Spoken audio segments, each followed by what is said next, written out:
Oh, hey there, podcast listener. Just a quick heads up. This is an audio version from a video file. Most of them are each day. And you can check out those video files on YouTube, Facebook, Instagram, or TikTok. They're all there. They've got the pretty pictures. You can look at the pictures and go, that's what he's talking about when he says, look at this. But you're also more than welcome to listen to the podcast version. And if you're going to listen to the podcast version, why not give us a bit of a ranking or rating or however it is that it works on this particular podcast platform? It'd be kind of cool to move up the rankings a little bit. But up to you. I'm just a voice, completely disembodied, not the police. So feel free to do that. All right, I'm going to hand you over to Paul now so you can see what depressing thing it is that he's talking about at the moment for this episode. Hello there, kia ora. With the handover between Deputy Prime Ministers over King's birthday weekend, we're now around the halfway point of the scheduled term of this government. So I figured what better time to look at what this government and its ministers representing them have actually done so far this term, because the most common feedback that I keep getting is that this feels like an onslaught.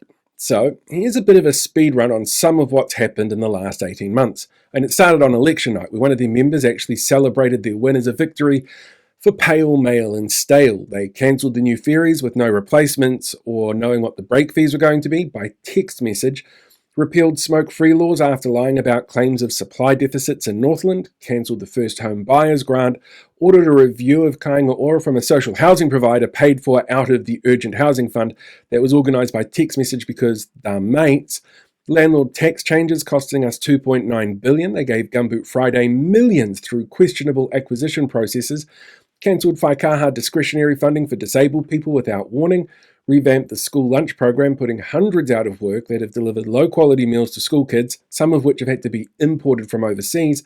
They've threatened to withhold funding to sports bodies over allowing trans women to compete in amateur sports, told health officials to stop worrying about people during pandemics, the ineffective youth boot camps, tax cuts that we couldn't afford that favoured higher incomes. They removed Te Reo from government departments. They cancelled the Māori Health Authority. They brought back charter schools, which are now spending 10 times the money on students than are given to the public schooling system. They repealed Section 7AA from the Oranga Tamariki Act. They cut benefit rates with re-indexing, including reduced incomes for disabled people, increased sanctions on benefits, including making people aged 18 and 19 be means tested by their parents, increased declination rates of emergency housing and didn't track where those kicked out went, but deny it's led to an increase in homelessness despite what on-the-ground experts have to say. They took out the provision for Treasury to worry about unemployment rates when it came to how they set rates of inflation. They increased the ability for lobbyists to lobby directly to MPs. They removed the Auckland Regional Fuel Tax that paid for major transport infrastructure costs. They cancelled funding for Section 27 reports. They've had more protests held against them than any other government in history. They've delivered 2 of the lowest minimum wage increases ever, and they wanted to go lower. They disrespected Parliament by allowing muddy gumboots in the chambers to protest the horrors of regulation.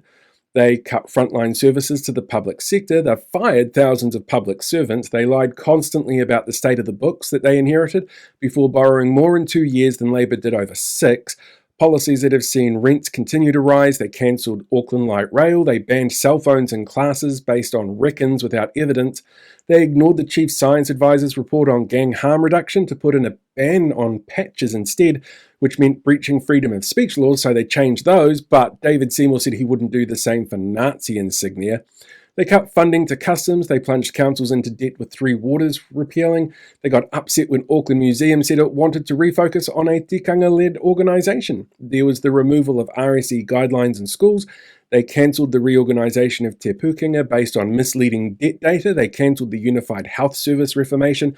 They cancelled funding to cycling and walking initiatives. They got rid of the Health New Zealand Board to put in a commissioner, who was the one in charge of Auckland hospitals when they started leaking and growing mould.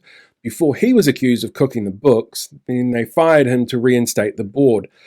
They forgot to fund life-saving promised cancer medications in the budget, so they had to take the funds from the next budget to pay for them after public outcry. They promised 500 new cops, then pushed out the deadline, and then admitted later that they still won't be able to meet it as record numbers of cops moved to Queensland. They complained about a poem about James Cook, cancelled Christmas parties. They caused a medical brain drain. They scaled back the Dunedin and Nelson Hospital upgrades significantly.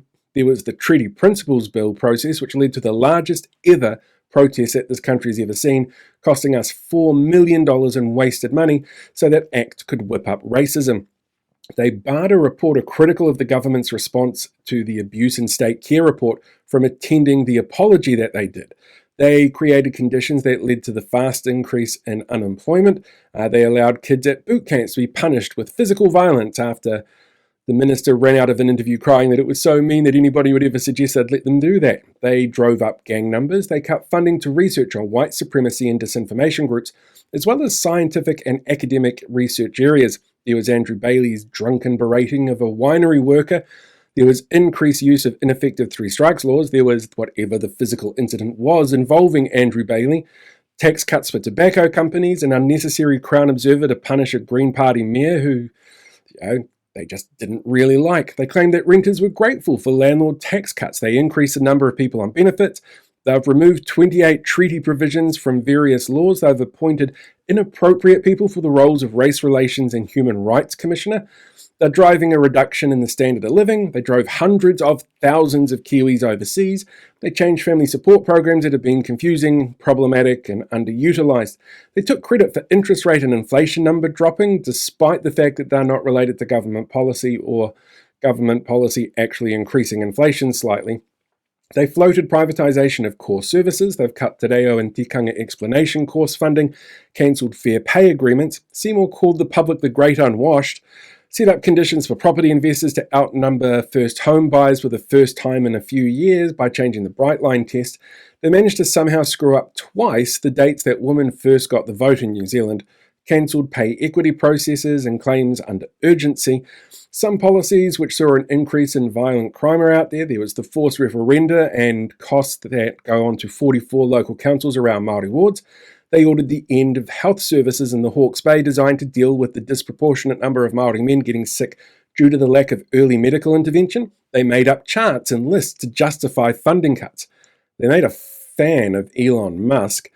They tanked the economy, leading to the worst recession since the 90s, the highest number of business insolvencies in 8 years, and, just putting off business vibes in general.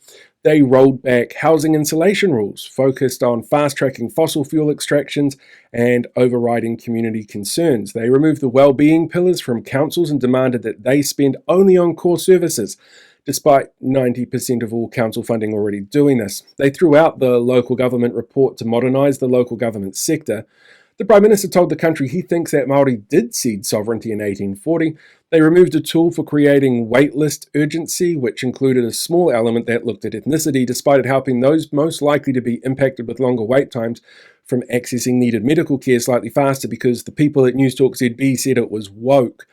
They cancelled housing projects needed all over the country. They removed Te Reo greetings from official Matariki invitations. They lied about data that allowed them to change the maths curriculum. They slashed any focus on Māori from within the public service. They changed the free bowel cancer screening rules that will put more Māori and Pacifica men at risk of going undetected.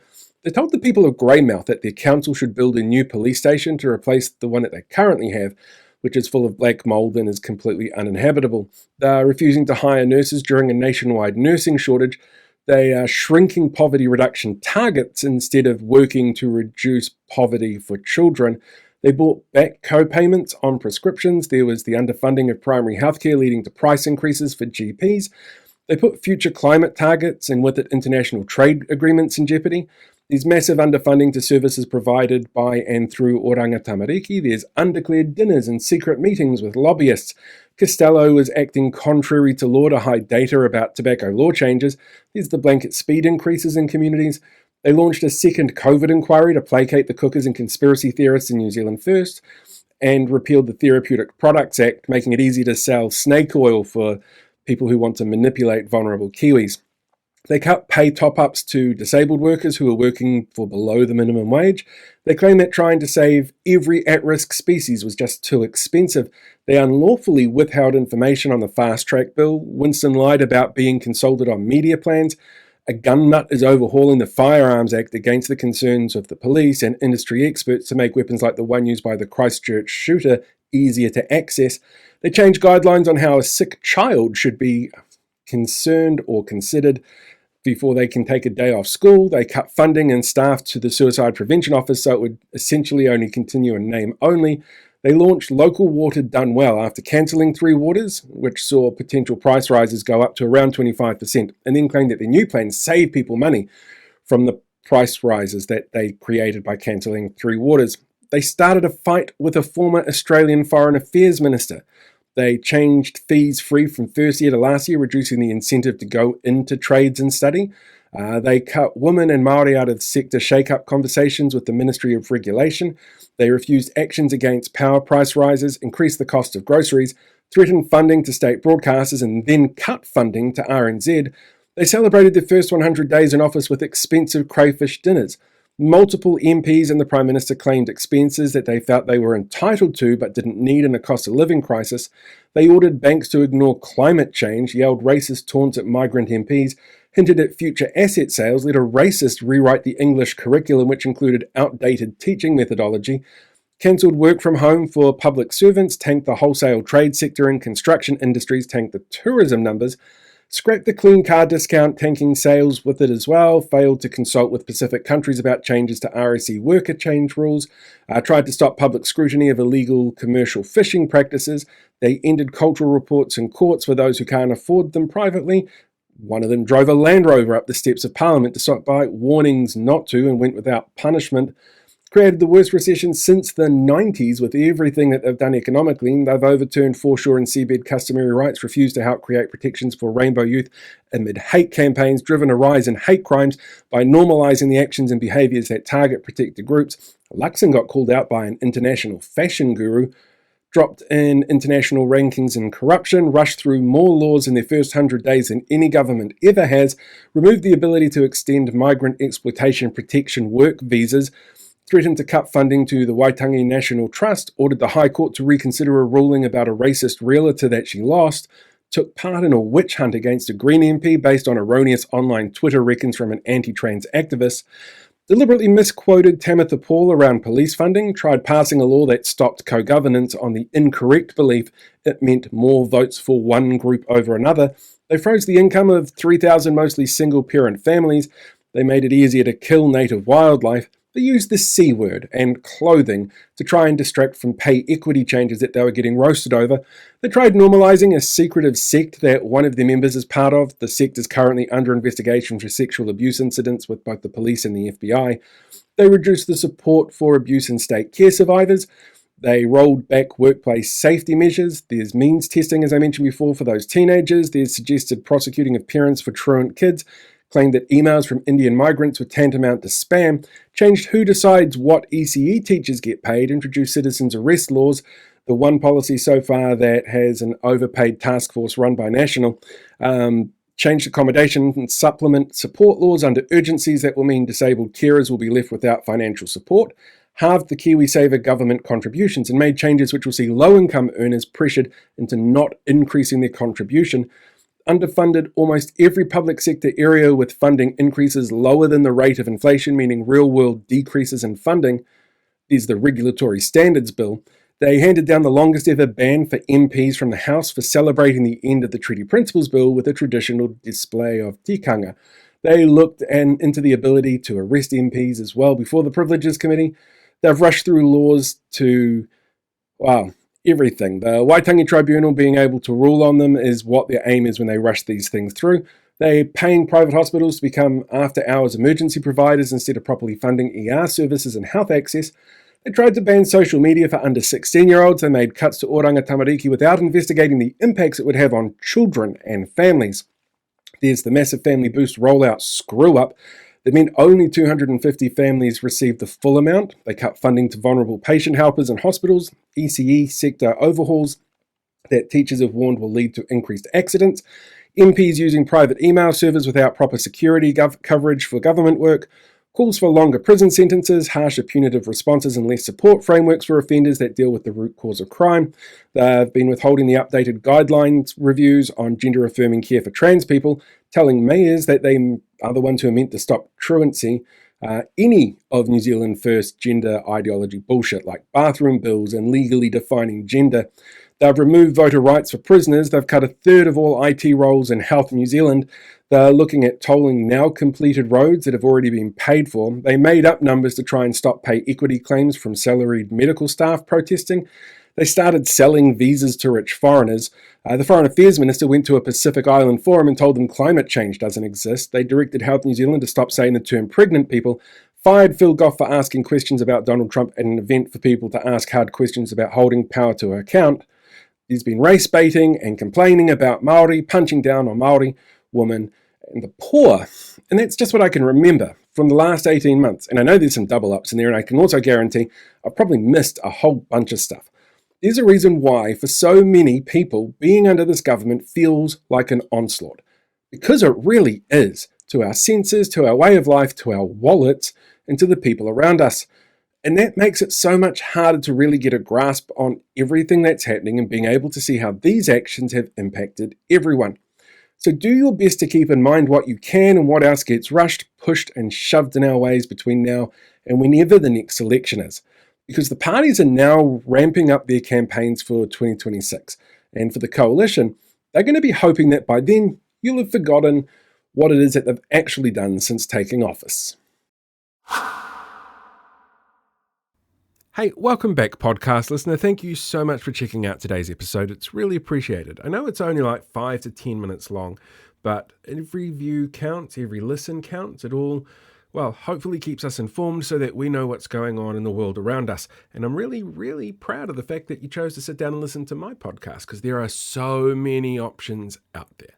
Don't forget, as I said at the beginning, if you want to watch the video version, you're more than welcome to. It's available on a whole range of platforms, and they're all linked in my bio, along with my Substack. You should probably go and subscribe to that, because there's going to be a lot of detailed stuff in that coming up over the next 6 months, looking at local body election candidates and some of the really, really out there ones. But yeah, entirely up to you. If that's not what you want to do, cool. Anyway, make sure you have a fantastic day. I will catch you guys all next time. Live long, prosper, be one with the force, and I will see you around.